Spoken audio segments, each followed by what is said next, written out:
দাদু আজকে আমরা চিকেন খাবো, দেখো আমার একটি চিকেন লেগ পিস আছে। না দাদু ভাই, এটা আমি খাবো না, ওই লেগ পিসটা আমাকে দাও। আচ্ছা দাদু তাই নাও, কিপটে দাদু। এই দেখো আমার ভাতের ভিতরে কত বড় বড় চিকেন পিস, লেগ পিস, এই নাও। আরে দাদু তো ভাই তুমি তো চিটিং করছো। না না ভাই, এটা দেওয়া যাবে না, দেওয়া যাবে না। আরে তুমি এটা আমাকে দাও, এটা আমাকে দাও, নাহলে তোমাকে খেলাবো কিন্তু। এই নাও দাদু ভাই। দাদু ভাইকে আমি একটি আমার কেক পিস দিলাম, এবং কেকের ডাব্বার ভিতরে কিন্তু আমার জন্য সিক্রেট অনেক কেক আছে। কিন্তু আমার কেক দেখে দাদু ভাই চোখ কপালে উঠে গেছে।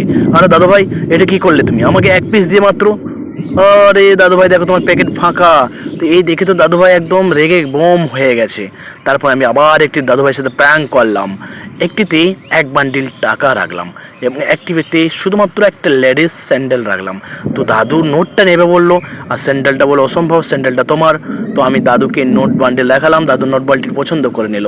কিন্তু তাৎক্ষণিক দেখার পর কিন্তু দাদু ভাই স্যান্ডেলটা দেখে তো হেসে ফেটে পড়লো। দাদু ভাই দেখো তোমার কপালে তো একটা স্যান্ডেল মাত্র। কিন্তু আমি কি করলাম, নোটের বান্ডিলটা দেখা মাত্র, ও দাদু, দাদু তো খুব খুশি। আমি নোটের বান্ডিল ছুটলাম, ও দাদু এই আস্তে আস্তে আস্তে আস্তে আস্তে।